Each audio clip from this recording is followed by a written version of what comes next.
Somos como el hijo pródigo, mis amigas y amigos. La fuente solamente está esperando a que nosotros regresemos al hogar, así tal cual. Tu Padre, nuestro Padre, Dios mismo, nuestro Creador, la fuente divina. En ningún caso, por supuesto que en ningún caso, participa en la aventura de su Hijo, pero no la desaprueba tampoco. Tampoco la desaprueba. Sabe que solo son ansias de experimentar y que su hijo está a salvo en la ilusión que ha creado él mismo, ya que al fin y al cabo es solo eso, una ilusión. La fuente, que es Dios Padre, está esperando con los brazos abiertos a que su hijo decida volver a casa. En ningún momento se ha tomado en serio la ilusión, ya que sabe que si lo hiciera, la fuente divina, Padre eterno, en ningún momento se ha tomado en serio esta ilusión, esta historia que nosotros hemos creado. Eh, y sabe que si lo hiciera, el Dios Padre sabe que si tomara en serio la ilusión que nosotros hemos impuesto, esta, esta se convertiría en real, porque todo lo que Dios Padre, la fuente divina, crea es real, es inmortal. Entonces, si se diera cuenta y dijera esto es real, lo que donde mi hijo está viviendo, entonces fuera real, pero no es real. Por eso Dios sabe que va a regresar su hijo y sabe que está jugando su hijo. Entonces, eh, Dios Padre prefiere pues ser obvio, obviarla y no prestarle atención a lo que está viviendo su hijo, a lo que estamos viviendo todos nosotros en este momento. No prestarle atención, simplemente espera a que su hijo decida volver a casa, por su propia voluntad, así tal cual.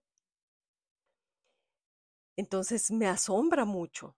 Ahora todo lo veo y tiene sentido. Espero que con ustedes también les haga sentido lo que les estoy explicando. También me acuerdo de una amiga mía llamada eh, Gabriela. Esta amiga mía, cuando éramos niñas, cuando estábamos pequeñitas, me decía ella que no creía en Dios. Y ella me decía, cómo puede existir un Dios si hay guerras? Así me decía. ¿Cómo puede existir un Dios si hay guerras? ¿Cómo puede existir un Dios si hay asesinos, hay violencia?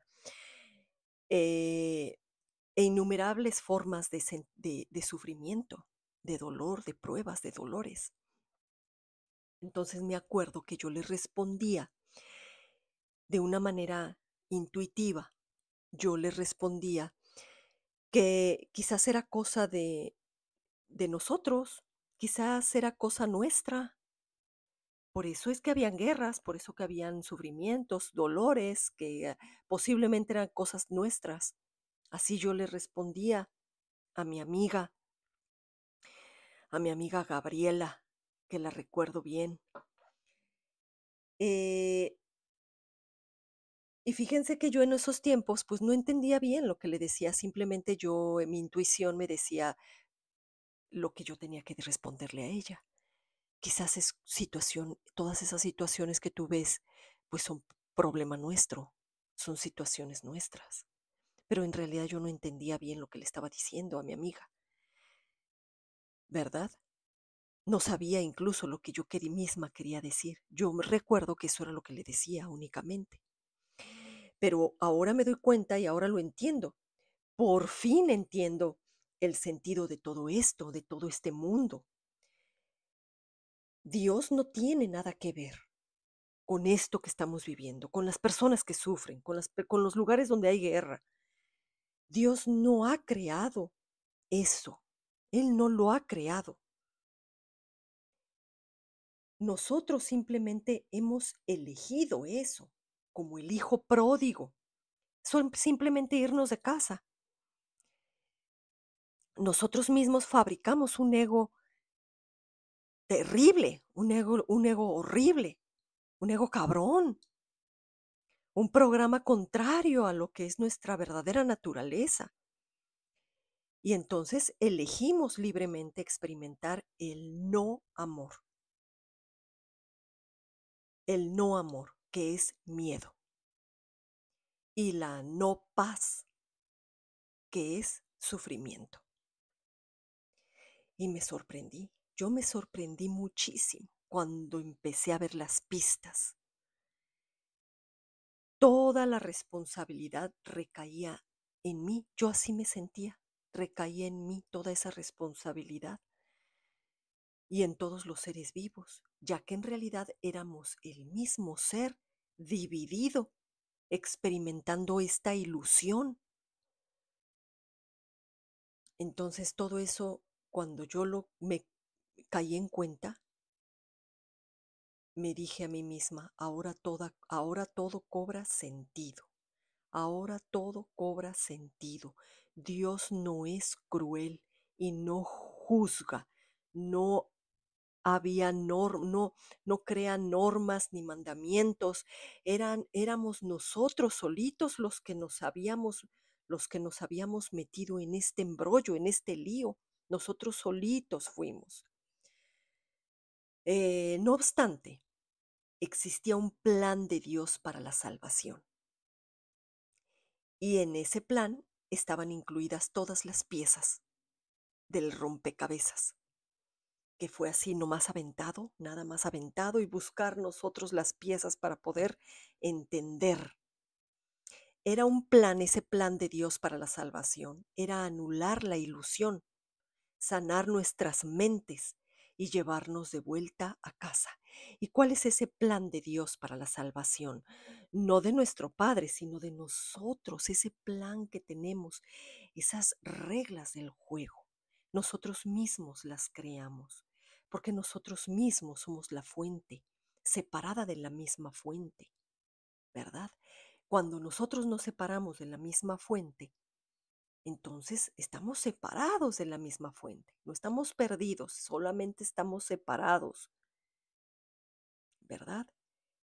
Y al separarnos de la fuente en sí, que es inmensa, infinita, poderosa, pasa a ser nuestro Padre eterno.